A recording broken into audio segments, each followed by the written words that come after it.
look like. Guys, come in. Start scratching. Yo, SA. Performance on demand, SA. We totally have a lot of going. Hey, I see you. Okay, you ready to go? Yes. Okay.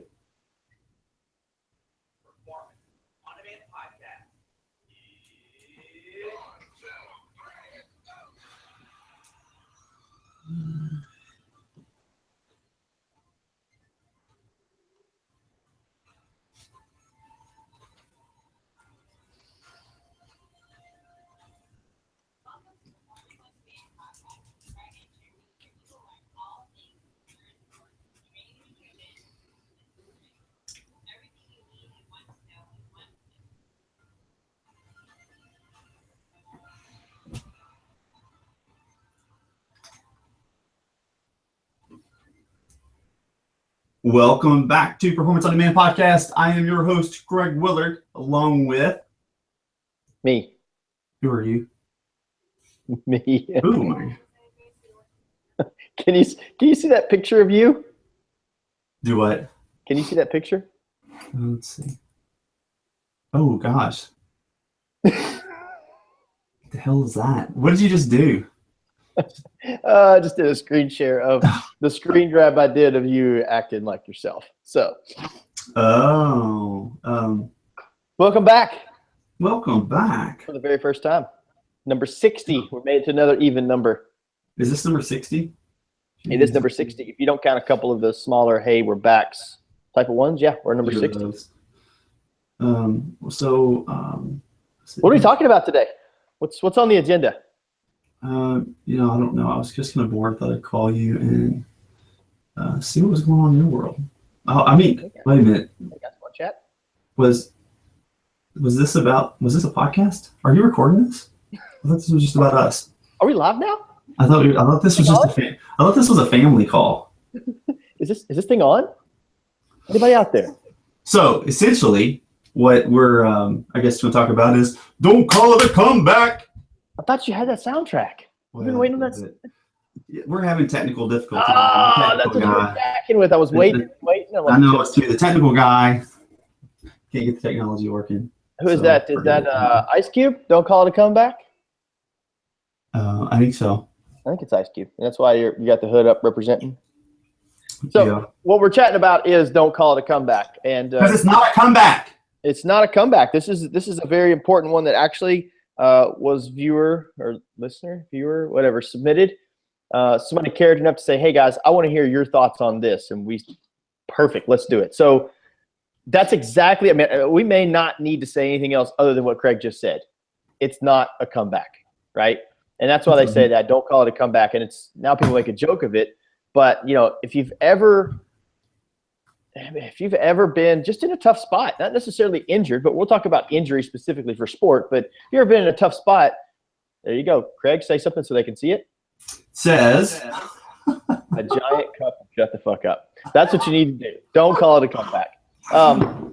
So often it's easy to, and this is probably going to go in this direction, but it's easy to think of it as a comeback. Think of it as a negative twist on the rebuilding process. Yes. Right? So go ahead, Craig. I know you like that. I'll let you. No, that's it. That's exactly. We just had this last podcast. We're talking about negative. Quit being an asshole. Quit. Yeah, don't be an asshole. People start things and pause and start them up again, but it's always. Here's the thing: when you come to a bridge, you walk across the bridge, and you have. Every step, you have a new piece of ground, a new place that you haven't been, and it's a new situation. Every step, every position, every second is a new situation. And if you treat that situation in a negative manner, then your results are going to validate that. And so what do we have? We have an injury, maybe. We have family emergencies. We have an accident. We have It's that time of year where there's a lot of things going on around the house. You've got to get, the first time you have to mow in Kentucky, we just, here recently just started mowing again, which is such a horrible thing, right? No, just kidding. But you've got landscape to work on. You've got to, maybe repaint some areas of the house. There's like 8,000 things, and your husband or your wife is saying, look, that stuff's for fun, but you got to do this stuff because we got to get this stuff done. And so something gets in the way, what they call life. And when you have problems, you're alive. To not have problems means you're dead. So we want those problems, but then how do you come back from that hit, right? How do you come back from that pause, whatever it may be, is to accept the fact that that's where you are, period. Does that make sense? Yeah, absolutely. And, along those lines, so many times we think of a comeback, and you made a great point. We think of a comeback as we got hurt or we got in an accident and we're out for an extended period of time. But you're right. What if life gets in the way and you know what? You're 4 or 5 weeks out from a big race and you really don't get much done that week. Well, what do? Do we dwell on what we missed or do we move forward into what we can do? Right. And that's kind of the challenge at that point in time. But again, that's still like a mini comeback. You gotta build that fitness back up. You have to recreate that habit at times. And I'm going to speak specifically to people that have been injured and are on the quote unquote comeback, or or in an accident or something. And what I hear often, I've heard a lot here recently, is a very strong opinion of themselves based on the old person, right? Their opinion of themselves currently is based on who they used to be. Craig, 5 years ago, 1 year ago, Craig, are you who you were 1 year ago, mentally, physically, emotionally? If you are, you're fucking up. It's that simple, period. And I didn't let you answer that because I know what your answer is going to be, right? No, we all grow, we all develop, whether we want to or not. And same thing within the sport. The biggest thing that I see with athletes that end up with some type of injury and take time off, when they are beginning again and they're going again, one, they want to try to do what they used to be able to do immediately. And when they can't do it, they either A, get hurt again, or B, they go into a bad spot mentally because guess what? You're not able to do what you used to be able to do. And that's perfectly okay. Do what you can do now with your new situation, and then you move forward. And then the other part that I notice is when we are physically healed from an injury, the hardest part of coming back from an injury or an accident is the psychological. Physically, we are designed to overcome things, right? We are made to work through things, to grow, to heal, to mend, whatever. The thing we really have to work on is mentally, right? So you'll be out on a run, and let's say the run's going great, and all of a sudden you kind of have this phantom pain is what we'll call it. Like you immediately have a fear of feeling the same pain you felt before. And so therefore in your head at times you create that pain by looking for it. Create. Yeah. Correct. What you think about, you create. Sometimes if you come back too soon, that pain may still legitimately be there. I'm not discrediting that. I'm talking about when you are 2, 3, 4, 5, 6, 7 months down the road from that injury or that traumatic event, and you feel something. I went through that myself. Oh man, is that my knee? Because just 3 months ago, I couldn't run because of my knee. I swear I just felt that pain. Well, guess what? That's a negative rabbit hole that you're slowly going down into. It's going to change the way you think, going to change the way you run, going to change the way you move. And so that's my point number one with this. Craig, any thoughts on that? No, keep going. Keep preaching, brother. Preach. Preach. No, and I am extremely passionate about this because you know what? It pisses me off to see people that work their asses off to get from where they were to where they are and not appreciate where they are, period. It's so freaking frustrating, whether it's overcoming a bad race, whether it's overcoming time off, whether it's overcoming getting ran over by a freaking car, right? They don't appreciate where they were.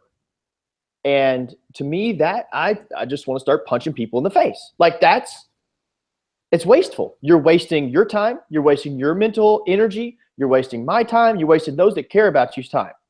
Now I'm getting fired up. Can you tell this? I need more coffee. But the thing is you don't call it a comeback because it's not. It's a new beginning. And you go from that new beginning to your new end, and then you find another new beginning. and you go to that new end, and you keep working through that process. It's the life rebuilding process. And so I think when you call it a comeback, you position yourself in the negative already, behind the 8 ball, if you will, for those that are aware of that statement, right? You kind of put yourself in a bad situation, and you just keep anticipating the next bad opportunity to come around so that you can focus on it. Agreed. So true, false? Yeah, no, it's true. It's very true. So I wrote a couple things down. One is identity with old self. So identity with old self is a pisser of a place to be. And the reason is that I'm going to go against maybe even a lot of people that do this. And Jeremy might be one of those. But I just think about these things a little differently. So you raced Ironman Texas 5 years ago.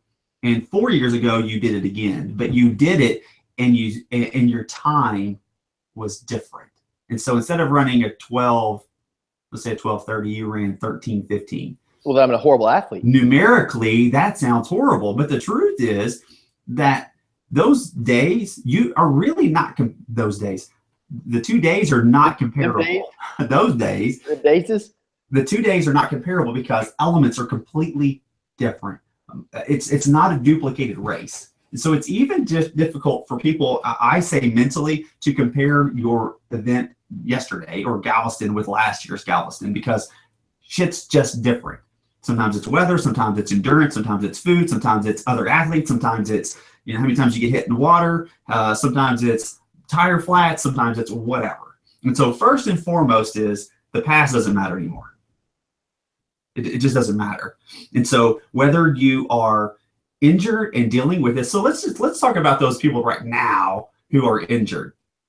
What are you doing to become better? What are you learning? Where are you growing? Because every moment that you're sitting in a chair because you're injured is a moment that you could be reading about a new way to, improve your swim. It's having conversations with people that are where you want to be so that you can become that which you want to be. It's where can you become resourceful in these moments of just sitting, right? So if you can't act, if you can't practice, if you can't train, you can still train your mind. This is a great time to be psychologically strong. In fact, this will be critical to become psychologically strong and to either hire a mental coach or work with sports, like whatever you choose to do.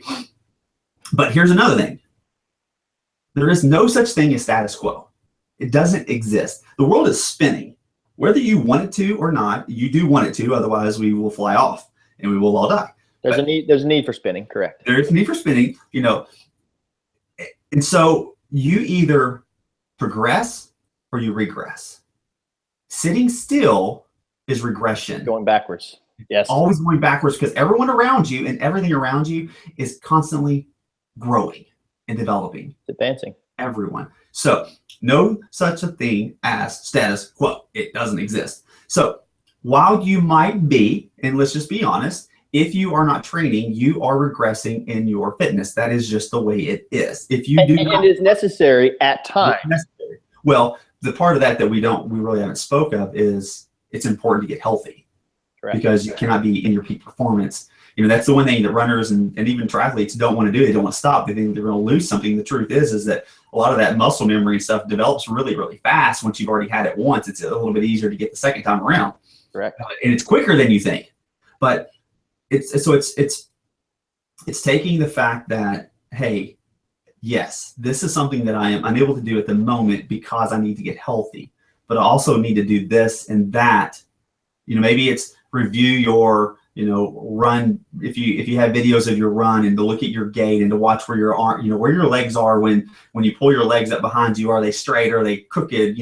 What else can I do here to learn about the sport? Where can I learn about nutrition? Where can I learn about whatever else it is? And find ways to stay constantly engaged, because the truth is while you might be regressing, the one thing is stagnance kills us, right? If I sit on the couch and I don't do anything, it becomes easier because it's habitual. So sitting on the couch tomorrow and doing nothing is the same. It becomes easier and easier and easier. Instead, it's finding some way to learn something about the sport that keeps you engaged so that you're excited. so that you're energized and so that you're ready, because that 6 or 12 weeks that you need is absolutely critical. In fact, you will become an overachiever to the person who is upset because they wanted to, cut their whether it was a 6 or 8 week delay. Yeah, they cut that recovery down to maybe, we'll just do it in 4 or 6 weeks. I'm just doing disregard what the doctor says. You're going to actually overperform that or outperform that individual because they didn't allow their body to recover. Correct. And think about it, not recovering and not allowing yourself the ability to repair would be like never sleeping. Craig, let me ask you this. That last point was very valid. If I say the acronym FOMO, are you familiar with that? Oh no. FOMO, right? It's what the hipsters are saying nowadays. It's the fear of missing out. Oh, okay. Fear. Okay, and that's kind of the I would say millennials, but I'm technically a millennial, so it's not. But it's the fear of missing out. This is one of the biggest struggles I see with people coming back from injury or coming back from an accident. It is being afraid that someone's doing something that you want to do without you, right? You're afraid, and this is 100% fear driven, whether consciously or subconsciously, I believe, and I'd love to hear your take on it. But it's being afraid that someone's doing something you're not able to do, and thus A, advancing, or B, you're missing out on something. You're not a part of a memory or something. Now, I've worked with a couple athletes. One of them had a traumatic accident, and another one didn't take the time they needed to fully recover after an Ironman. And that athlete the second athlete is still currently dealing with an injury because they did not take the time out. Why? Because they were afraid of missing out on group runs with their friends. Fear of missing out has cost them at least 12 weeks of quality training, and it's going to cost them some early season races. It's a tough lesson to learn. And the thing is that to me, and like I said, I want to hear your rebuttal, and if it's different, I totally hope it is and appreciate it. But to me, that is 100% fear driven. Obviously, fear of missing out, it has to be fear driven, but it's fear driven to the point to where, and like we've said before, I think fear has a place in life. It's an emotion, but it doesn't have the right to control you. And the fear of missing out, when it starts to control you, is when it's bad. When you start to make decisions that are not rational or should not be made because you're afraid of missing out, that's when it's an issue. So for athletes that are coming back from some type of injury or working through some type of rebuilding process, if you will, being afraid of missing something costs them more training and recovery time. Just like you were saying a minute ago, as far as someone coming back too early. So what are your thoughts on the fear of missing out? Because I know fear is one of your favorite topics. And anxiety. Anxiety's right there with it. I love that. I love anxiety. I had never heard of FOMO. I literally, I feel like I've been under a damn rock. What is, so I'm sitting there processing and I'm going, what the hell is this? Well, and it's okay because Derek had never heard of it either. And Derek is like 22 years old or some crap. So, I think, well, one of the things that I kind of think about, that it just kind of came to mind was, is this more of an identity issue? Is it not so much the fear of missing out? That is the somatic, let's call it that's the response. That's the result, is that, we oftentimes identify with something as being, I have a headache. Well, the headache may be a pinched nerve. The headache is what we try to, it's a cause and effect, right? So we deal with this. This is especially in anxiety. If you have anxiety, you go to the doctor, you say, hey, I got sweaty palms, I got racing heart rate, I'm nervous, I can't sleep, I can't think, oh, it sounds like you might have anxiety. Let me give you this pill. Well, the pill helps with the effect. So you don't feel all the somatic responses. It basically numbs you, but yet the anxiety is still boiling in your head, waiting for that moment that you quit taking the meds and all of a sudden shit hits the fan all over again. Gets you. So it's understanding that I wonder if the fear of missing out is the fact that I identify with the group, and it's belongingness. It's it's connectedness. And if I I've identified as being a group member with this group run. And if I drop out, I might become a loner. I might, and this goes back in the old days when if you were pushed out of a group, Tribe mentality. Yeah, you're dead. You literally die off if you do not have the group. So, if you do something to piss off the tribe, they kick you out. You can't survive. You're dead. You're dead. And so there's still a lot of that mentality in today's life. We don't. I think it's misplaced. I mean, it's kind of like anxiety is important. I mean, if you're in the woods and a bear looks you in the face, dude, you better get anxious, and you better have an elevated everything. Let me ask you this, Craig. What if you're going to sit down the toilet and you see a snake in it? Should you be anxious? Because that's my biggest fear in life. Is that okay to be anxious then? That's a really awkward fear. You think like somebody's going to bite your nuts? Or Dude, I think all the time before I sit on the toilet, I think I look for a snake. I swear to God, I will find the YouTube video. It happens. Do you want to know the funny thing is? The only reason I say that is because of that same thought. It scares the shit out of me. No, majority of our fears, our fears are out of protection, but protection lacks in progress and action. And so, the reality of it is, it's recognizing that the response, when we get into the amygdala and things of that nature, that drive. In fact, there's even a lot of research that shows that the brain can process assumed fear before the brain recognizes what's fear. They've shown that they can take in pictures and they make somebody check when they realize that there's a snake versus a flower in front of them. And what happens is they recognize that their heart rate changes. Everything physiologically reacts, and they haven't hit the button yet. And it's like, whether it's 4 milliseconds or, whatever it may be, that's the difference. But there is a gap. Yeah, the eyes have processed through, but have not told the brain what it's literally saw. So it's processed through the amygdala. It's really kind of crazy, but it's really neat. But it's also overprotective. The brain is overprotective, and so a lot of those things aren't really. When we talk about fear, the big thing we talk about fear is what I feel anyway is a lack of education, it's a lack of knowledge. For example, you fear snakes being in the toilet, and the reality of it is most of those snakes did not get there by strolling their ass through the sewage. I've seen it on the internet. Oh, it did. Oh, that's just real. I saw it. I saw it on Facebook. The reality of it is it's like people that fear flying.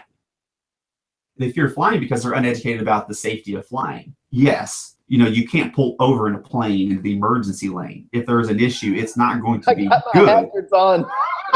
Let me get out of here. But the reality of it is you are more likely to be hurt or die in a car crash than you are by an airplane. And so when I coach people through fear, it's more about education. It's about pushing them out of their limits and learning. Correct. And so when you learn that if you sit on the toilet 20 times a day and out of your life, I hope you don't ever do that. But let's say you sit on the toilet, twice a day. Let's just say once a day. So we take your years times 365 and we get a number. And that's the number of times you've sat on the toilet that you've never seen a snake. You're probably actually more likely to see a snake when doing that, if doing it in the woods, which we've all done a few times, than you are in a toilet. That's a great point. Yeah. My fear is cured. See? Good, done. I'll send you a bill tomorrow. Send you the bill. So that's my thought anyway. And again, that's not any. I don't have any evidence to say that it's identity based, but I could absolutely see your feeling, yeah, that someone feels like they're going to lose becoming part of the or staying in with a tribe. Yes. Then it is really more so than the moment of what they're doing. And that digs into so many deeper issues that we're not going to get into this time. But it's that, how do you find that identity, right? I actually wrote it down. We're going to do a podcast on that, Craig. You didn't know that. But we're going to do identity crisis. Okay. And like I said, I think the number one thing I have found with people that are on their quote unquote comeback trail is fear of missing out. Now, So, two situations. Yeah. Two athletes get, and I will not mention names, but two athletes get hit by a car around about the same time, within a few weeks of each other. Believe it or not, which is a very scary thing. One of them just completed their first race last weekend, did absolutely incredibly well. I don't think that they truly value how well that they did because it's not what they used to do, right? Right. The other athlete is attempting their first race here in a few weeks, and it's going to be a pretty big deal on social media, I would assume. And that athlete went right, once they got out of the back brace, everything went right back into the process, the day-to-day process. They fell back in love with the process. There was no fear of missing out. There was no anxiety. There was no, I'm not good enough. The athlete is going to be coming to a race probably more unprepared than they've ever been for a race, but they're doing it to be racing, right? So to me, that's fearless, right? They're not coming back to this race to prove anything. They may be coming back to this race to prove to themselves that they still love what they do, but they're not coming back for the approval of others. So I think along with the fear of missing out, I think at times, and it kind of goes with your tribe discussion a minute ago, is we want the approval of others that we still belong, right? We want the approval of others that, wow, you can still run with group X, Y, and Z. After this injury, after all this time off, you're still the person you used to be. And that is acceptance.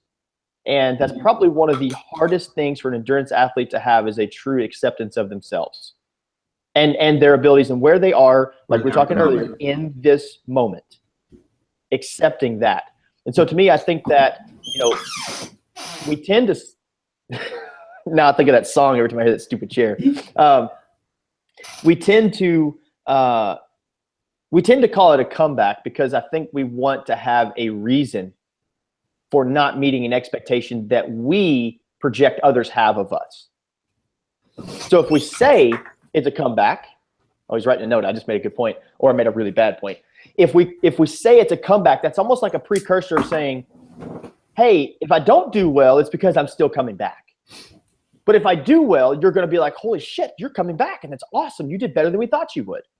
I think that's what we're anticipating. And our projection of others' thoughts of us, let's just be honest, other people don't give a shit about us. In a nutshell, they don't want you to succeed. We put forth so much effort to try to figure out and try to assume what other people think about us, when at the end of the day, they don't really give a shit about us. Right. Agree. But when we call it a comeback, that gives us almost a box, and it's almost like a fallback mechanism. If I don't do well, it's because of this. If I do well, I deserve more praise because of this. That's my thoughts. Just randomly throwing that out there. Comeback. You made notes. Let it rip. So a couple things. Comeback.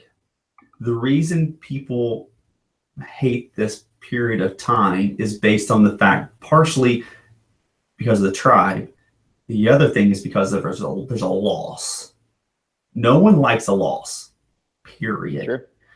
Even a bad relationship sucks. I want out of it, but the loss of the relationship still hurts. Even if I hate that person more than life itself. Right. I hate them. And so it's recognizing that it is a loss in a perspective, but truly, here's the real truth to this, which I think is kind of interesting. You got two individuals. You have both of them that were hurt. Okay. Right. Let's say the exact same people. Let's just call them duplicates. They're exact same people with the exact same injury. One takes the 6 weeks necessary to recover.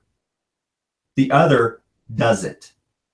6 weeks later, so let's go 12 weeks now from injury. Who's outperforming who? Definitely the one that took the time. No question. So if you want to choose to keep training, do it, but it's going to cost you ultimately. It's going to hurt you.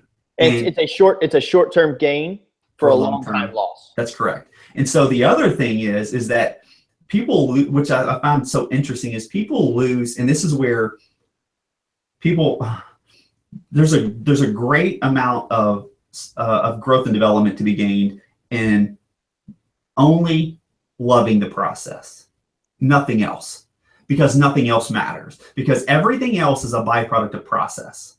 Your day in, day out grind is the only thing that matters. Your 100% rule, giving you 100% today, whatever that may feel like, is all that you can get for today, even if the 100% isn't really equitable to yesterday's 100% or tomorrow's 100%. It's giving all that you have today to train, whether it's 100% sleep, 100% whatever, run fast, whatever it may be. Yep. But the only way to get further in life than you are is at a elevated or increased rate is to fall so much in love with what you do every day that time just doesn't make a difference. And ultimately what happens is your performance, there's three goals, right? There's process, performance, and outcomes. Process work is where everything lives.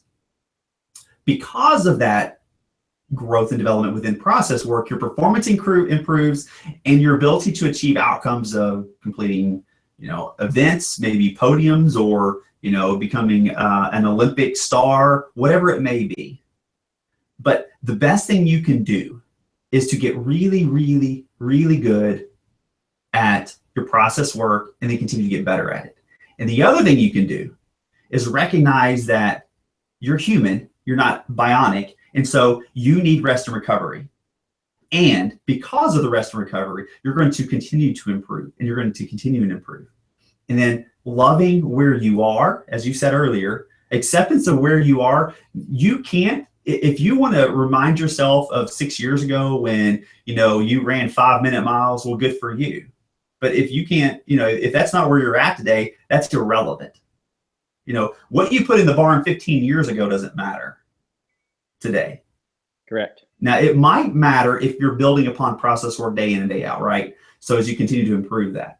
But, you took 10 years off, and all of a sudden you expect to be, again, as we kind of talked about before, you expect to be that high school star. Well, that's not where you are today. At 30, you don't have the same body, you don't have the same muscle structure, you don't have the same anything. You don't have the same thought process. You don't have the same habit. Different. Everything. Work ethic. No day is the same, period. It might feel the same. You might create habits that are mimicking yesterday, but they're not the same. Nothing is the same. No moment is the same. Solid. Making that quote. So that's when I hear acceptance of, calling it a comeback, what I say is it's just a recognition of your present state, finding where you want to build upon your strengths. And of course, in this event, it's you're learning to love even more the things that you don't do well. So it's by allowing yourself to recognize the improvements that you have made. And yes, you may not be where you want to be, and that's great because that's what's going to drive you and excel you. That's what you need. You need to have that desire to want more. But to build an expectation on yourself that you must do something, or they're destructive when it comes to outcomes because there's so many variables that you can't control. Does that make sense? So true. So true. That's just kind of my thought. So today we know that Craig learned what FOMO is. I expect you to do that more often. Wow. And hopefully educate a few listeners on that, and maybe they can associate it with themselves. People are probably like, he's been living under a box. Yeah, this guy must live in Kentucky. He must be mowing his grass now. So, closing thoughts, closing remarks. Every day is a new day, and it doesn't matter what injury, doesn't matter what you dealt with yesterday. How you handle yourself in this moment is what's going to predict your potential. Here's the truth. If you have legs, reach that truth. I know if you have legs, here I am at Ironman Louisville, and I see them pull out an individual that doesn't have any legs from the swim. So no legs. I'm sitting at Joe's Crab Shack, I believe, or whatever it was, looking at them coming out of the this podcast. You cannot mention them. That's right. I'll bleep them out. But you're sitting at this place and you're looking down and you're watching people get out of the water, and all of a sudden you see this person come up and they pull up a wheelchair, and this lady doesn't have any legs, and she just swam the pool. Yep. And I'm like, you know what? You may have sat for 6 weeks, you may have sat for 8 weeks, and recovered from that tendon in your leg, or that Achilles, whatever it may be that's driving you crazy. But you got feet, you got legs. let's be appreciative a little bit here. How about this? They literally swam that with no legs. I was very fortunate a few weeks ago to get to work with one of our visually impaired athletes, Ashley Eisenminger. Oh, she's awesome. And just be straight up and blunt with it. She can't see a damn thing. Yeah. And it changed the way I have to coach because of my communication skill set, which is always fun. But I can tell you right now, that girl there's a lot of fucks that she doesn't give. She does what she has to do. She will never make an excuse. And anytime I think, man, the day's tough, I kid you not, here recently, if I have a thought like that come in my head, whether it's in my training, in my business life or home life, I'll close my eyes and I'll try to see how long I can keep them closed before curiosity gets the best of me and I must open them, because it makes me appreciate the fact that I have that ability. It sounds stupid, but it's something that she taught me that I don't think she realized that she taught me. And it's, again, it's appreciation. And just like you were saying, don't be afraid of missing out on something. Use it as an opportunity to get stronger. So when you come back, or when you not come back, but when you get back to wherever it is that you want to be, when you get back there, you are more prepared than when you left. I think that's the ultimate goal of that downtime, because you do have to keep your mind active. You do have to keep your body engaged somehow and your mind engaged. Yep. That's, I think, what you should do. Well, and the last thing real quick is visualization, because, we know that from research that visualization utilizes the same parts of the brain that function to create action. It uses it at a lower level, so it doesn't actually create the action, but it still energizes the brain. And so visualizing your training would even be good. Not only that, but this is I'm telling you, good God, you want the key. It's not even a secret, but the key element to your extended success is in between your ears. This is the time to focus on the mental aspect and to learn, and to hire a coach, or to just start, researching and learning things that you can learn to help you understand. Surround yourself with knowledge. Absolutely. Knowledge is power. Not all knowledge, because, blogs can. and random snake and toilet posts are not good to view either before you swim. Yeah, no, that's not good. Before you poop. Yeah, right. So anyway, that's a good wrap.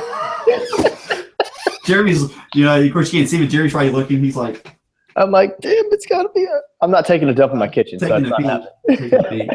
So I'll put this filter on my toilet, make sure no shakes come through. I know, right? Put a screen on there. Anyway, so that's a great way to end this podcast. So do not call it a comeback. It is not a comeback. It's not. It's definitely not. So it's not a comeback. Everything's about perspective. Get your shit right. Yep. So if you want to get a hold of us, performanceondemandpodcast@gmail.com. If you want to find some more information about Jeremy, go over to mindwritingnerds.com. Also, you can find me over at craigwiller.com. We'd love to hear from you. If you want to, craigwiller.com. craigwiller.com. If you have, for example, we've got another one in the queue for a athlete has requested us to have a certain topic, and of course we create some topics within our own podcast. But if you have something you want us to talk about, please send us a message. If you like what you are hearing, we really, really, really appreciate feedback. And how you can give us feedback is going out to iTunes and rating our show. Tell us what you love. Tell us what you want to hear, and give us a rating. We want you to be honest. We would love for you to have get us a 5-star review. But if you don't feel so, by all means, don't. Give us what you feel, so that we can continue to gauge how we are coming across, and if this is great content for you. That's all I got to say. That's it. Word. We are about this piece. Deuces. Later.